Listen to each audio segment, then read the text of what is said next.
Estou aqui no Brasil já há 2 anos. Estou aqui porque lá no meu país foi a guerra e eu fugi para cá.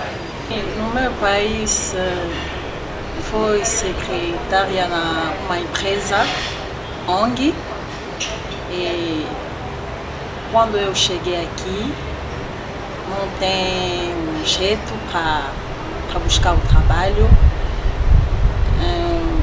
Queria só trabalhar para viver, para pagar aluguel, para comer.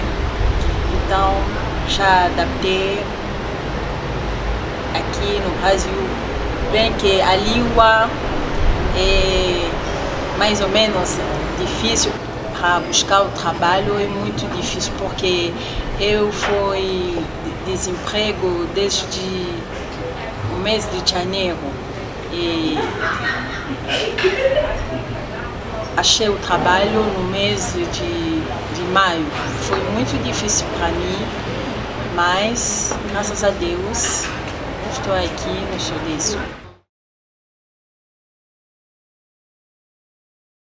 O Pacto Global da ONU ele é iniciativa para o setor privado, né, dentro das Nações Unidas. Então a gente visa, através do engajamento das empresas e o compromisso delas, fazer com que elas trabalhem a favor dos objetivos da ONU. Né? Tendo em vista essa crise de refugiados, né, que a gente já vive a crise humanitária há alguns anos, por iniciativa global, o Pacto Global da ONU junto com a Acnur globalmente passaram a promover esse tema para que as empresas ajudem ajudem as questões relacionadas à crise humanitária. Uma delas é a integração na sociedade de acolhida, que é onde a gente tem trabalhado aqui no Brasil. Você pode ser perseguido pela sua nacionalidade ou por pertencer a um grupo social específico, como mulheres, né? Nós sabemos que mulheres, infelizmente, estão muito sujeitas a diversas vulnerabilidades específicas na trajetória da migração forçada. Então, aqui no Brasil a gente tem trabalhado um projeto que chama Empoderando Refugiadas e através dele a gente tem várias ações, né? A principal é sensibilizar as empresas para a questão dos refugiados aqui no Brasil. Né? Então, qual que é o papel da empresa em acolher essas pessoas, né? Seja através da contratação, mas também através dos seus programas, parcerias. São formas que as empresas têm para promover direitos humanos, né? Em 2016, a BRH lançou uma enquete para ter a percepção dos profissionais de recursos humanos sobre a questão dos refugiados. Essa enquete teve um retorno muito interessante na nossa concepção, porque 80% dos respondentes informaram que entendiam ser a questão dos refugiados uma questão a ser abraçada pelos profissionais de recursos humanos, que o profissional de recursos humanos deveria auxiliar a empresa a perceber essa importância e preparar a empresa para tal. Mais ou menos 15% dos outros respondentes informaram que não viam essa questão como prioridade. Então, fazendo a leitura do resultado, nós percebemos que tanto aqueles que apoiaram quanto os que ainda não veem uma importância para abraçar a causa, as duas respostas são interessantes. Primeiro, aqueles que já estão entendendo a importância, para que eles possam ser disseminadores de valores e de ações com relação à promoção da diversidade decorrente do refúgio, dos refugiados. E aqueles que não veem a importância, eles são passíveis, eles são parte de um público que merece mais informação da BRH e também a oportunidade de reavaliar os conceitos que eles têm atualmente e, quem sabe, proximamente, terem um outro posicionamento. A gente tem na Sodexo Brasil 5 pilares, sendo o gênero o principal deles, pessoal com deficiência o outro, culturas e origens, LGBT e gerações. A gente entende que diversidade é um diferencial competitivo para a companhia e que a gente tem que trabalhar a diversidade porque ela é a cultura da organização. Diversidade que vai trazer para a companhia inovação e para a gente vem da diversidade o motivo pelo qual a gente cresce dentro dos países. Eu entendo isso pelo seguinte, quando a gente compreende outras culturas, é assim que a gente expande a companhia para outros países. A Seleção não está à toa em 80 países do mundo, porque ela compreendeu a cultura de 80 países. Então ela compreendeu a cultura, montou times diversos, diferentes, e conseguiu se expandir com ideias, criatividade de outras pessoas, de outros backgrounds e de outras culturas. O refugiado, antes de mais nada, é uma pessoa que está em situação de refúgio e que ela está totalmente desprovida de direitos humanos. Então ela perdeu a sua condição de provar quem ela é, de onde ela veio, qual é o seu histórico, qual é a sua família, qual é a sua cultura. Um país que abriga um refugiado tem que entender todo esse contexto e poder entender que ela é um indivíduo com competência. Então a gente vai olhar essas pessoas pelas suas competências. Então quando eu abro uma vaga para uma pessoa não refugiada, eu parto do princípio que ela tem casa, tem família, tem condição de se vestir, de comer, de fim ao trabalho. Um refugiado não. Então eu tenho que me preparar antes para receber essa pessoa e depois para que a cultura interna absorva a pessoa da maneira mais amistosa possível. No pilar de raça e etnias, nós começamos a trabalhar o conceito de refugiados em parceria com o Grupo Mulheres do Brasil e trazendo esse tema para a empresa e vendo de que forma que a gente poderia inserir esses refugiados aqui no Grupo Segurador. Então, com uma outra parceria que a gente tem, uma empresa que trabalha com a gente com aprendizes, nós trouxemos 2 aprendizes refugiados que começaram com a gente esse ano e abriram um projeto. Eu falo que foram os primeiros, mas virão muitos. E o que a gente fez hoje aqui, nós fizemos um evento com empresas, várias empresas, onde a gente convidou RHs de diversas empresas, não só do ramo de seguros, mas também de outras, em parceria com Mulheres do Brasil.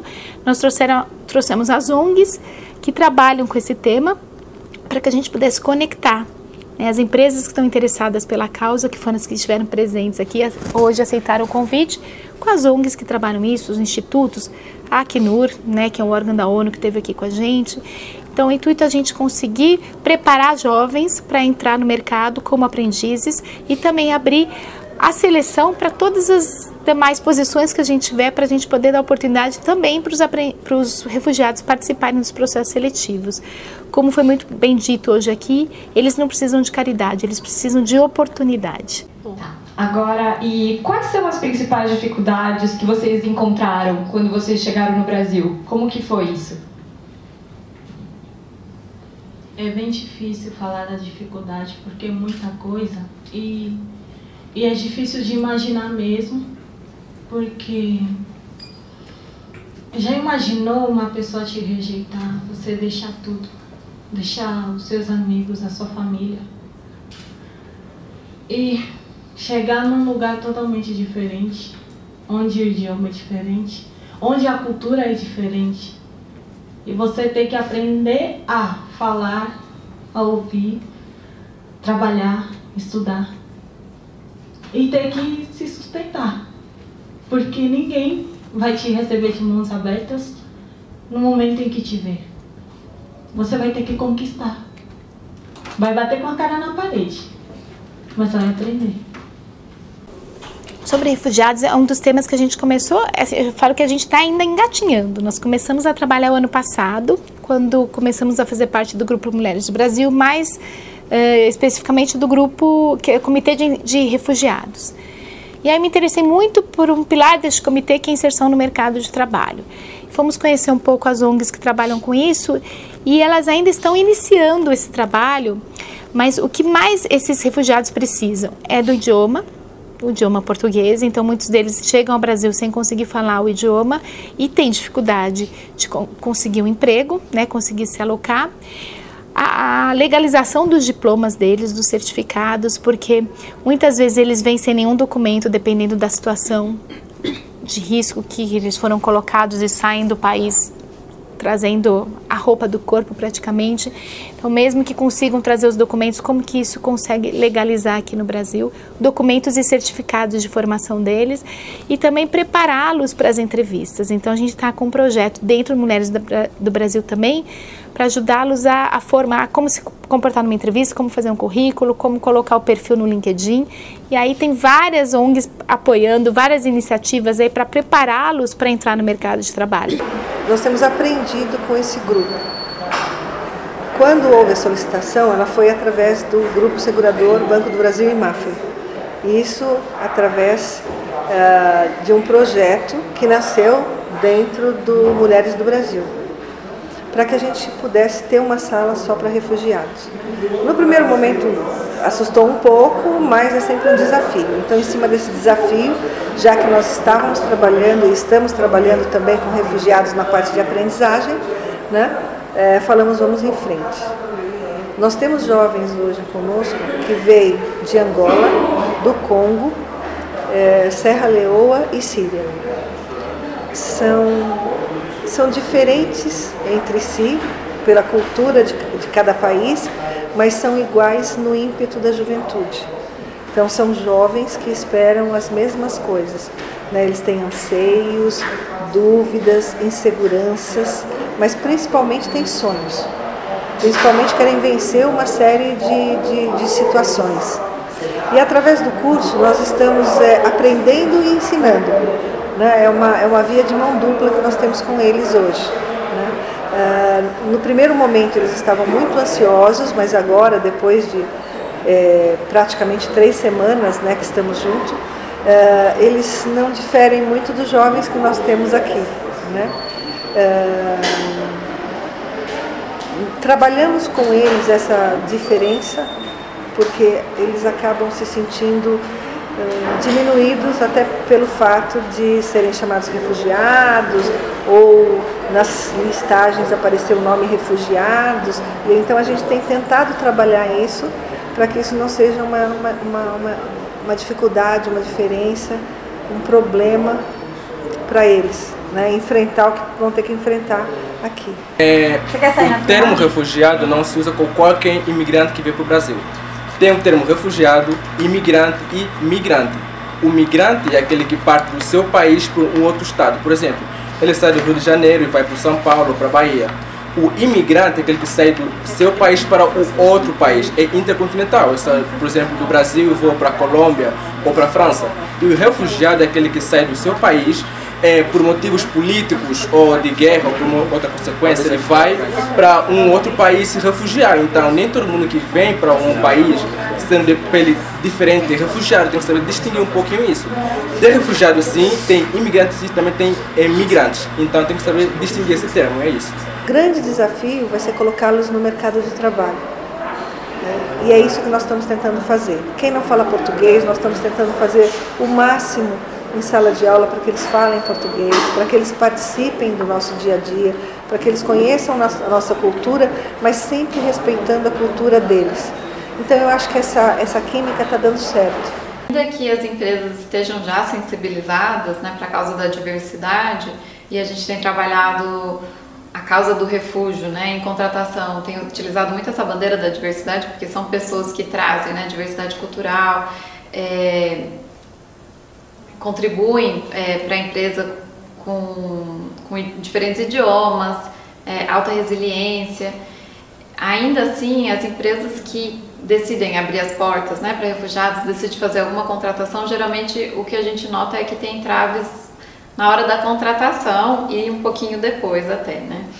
Então, com essas empresas, principalmente lojas Renner, Carrefour, nosso trabalho foi de conversar, né, com a RH, mostrar que não existe nenhuma ilegalidade na contratação dessas pessoas.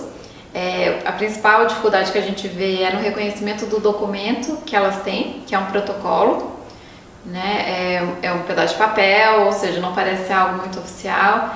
Então, essa primeira barreira, né, de convencer as empresas que está tudo bem contratá-las, que elas têm direito, né, elas têm a carteira de trabalho e que talvez seja necessário alguns ajustes. Então, a carteira de trabalho ela tem validade limitada junto com o protocolo, né? Então, a empresa, em vez dela desconsiderar essa pessoa, porque em algum momento ela pode estar com a validade vencida, ela pode ter um sistema de monitoramento daquele documento, né? Então, a gente tem exemplos assim que o documento é muito fácil para ser renovado.